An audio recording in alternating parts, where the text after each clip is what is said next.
Fala investidor, eu sou Evandro Medeiros, analista de ações aqui na Suno, e hoje eu vim trazer um tema polêmico, né? Eu vim trazer aqui um exercício de valuation, ou seja, a precificação do Nubank. Vale o disclaimer que eu não sei quanto deveria valer o Nubank, porque muito depende do futuro, né? E tudo que nós temos são as informações passadas, né? E tudo que importa está no futuro. Então é realmente muito difícil de precificar um banco tão complexo que cresce num ritmo tão acelerado, tá? Então o que nós vamos fazer aqui é testar cenários e traçar o quanto que poderia valer o Nubank em diferentes situações.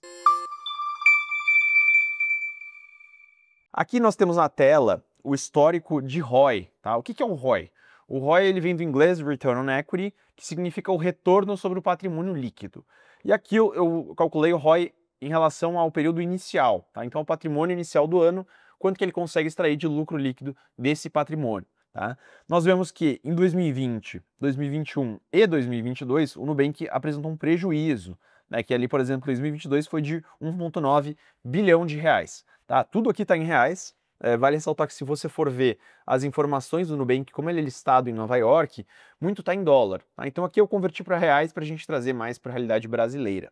O que chama atenção é que, embora o Nubank apresentasse um prejuízo há poucos anos, ele vem apresentando já um ROI muito elevado, né? O ROI de 34% em relação ao seu patrimônio inicial em 2024.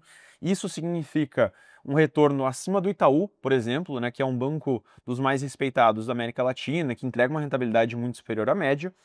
E agora a gente vai fazer as premissas a partir disso, tá? Então aqui eu trouxe um modelo que ele se chama modelo de dividendos descontados. Ele basicamente pega o dividendo que você recebe, desconta uma taxa de desconto, tá? Que vai apresentar seu custo de oportunidade. Por que eu vou investir no Nubank se eu posso investir na Selic, que hoje está pagando 14,75? Então ele vai descontando numa taxa aqui que eu utilizei a 17%. Então, se eu quero obter um retorno de 17%, quanto que o Nubank deveria valer? Isso que o modelo ele vai responder. Então aqui na minha premissa eu usei, por exemplo, a gente começa com um ROI de 32%, que é bastante agressivo, tá?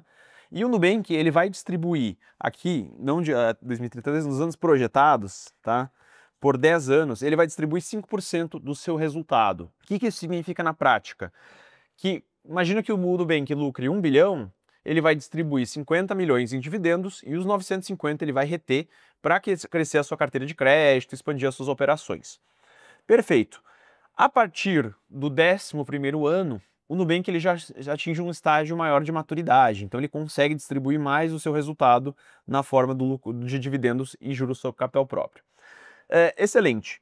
Então aqui nós temos um ROI de 32%, o que daria um lucro para esse ano de 15,7 bilhões de reais. Tá? É realmente assim, um ROI muito elevado, não sei se o Nubank vai conseguir entregar isso por muitos anos, né? Então a gente pode brincar aqui com as premissas. Vamos imaginar que ele vai entregar um ROI de 28. Quanto que ele deveria valer o Nubank, né? Vamos assumir que com todos os anos até a perpetuidade ele vai entregar 28. Então nessa premissa, o Nubank ele deveria valer 202 bilhões de reais.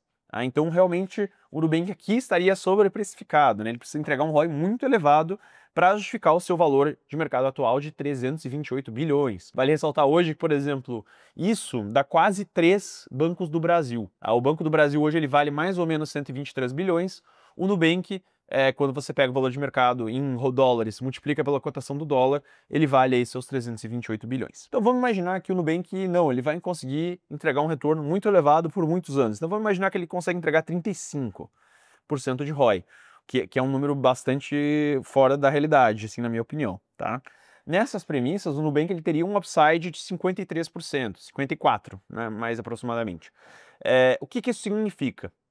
Que hoje o Nubank ele precisaria se apreciar 54% para entregar essa taxa de desconto que nós estamos pedindo, 17%.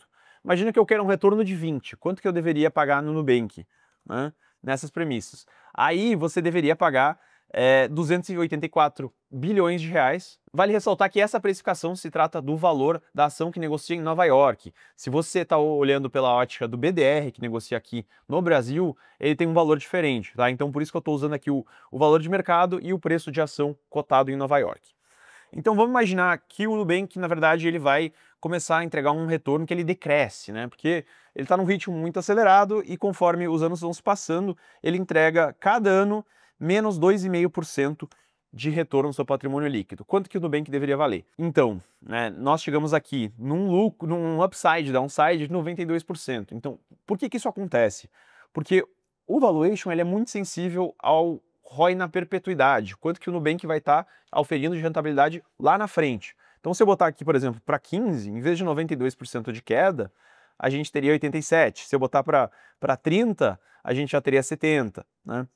Então a gente vê que é uma tese que está muito sensível a quanto que ele vai conseguir rentabilizar o seu patrimônio, tá? Então por isso eu entendo que não existe uma grande margem de segurança no Nubank, porque para você ter um upside interessante, ele precisaria manter essa rentabilidade atual, que não necessariamente vai se concretizar, tá? Ó, nem se ele entregar 33%, ele consegue entregar um upside interessante, tá? Considerando esses 20%. Vamos reduzir a taxa de desconto para 17%.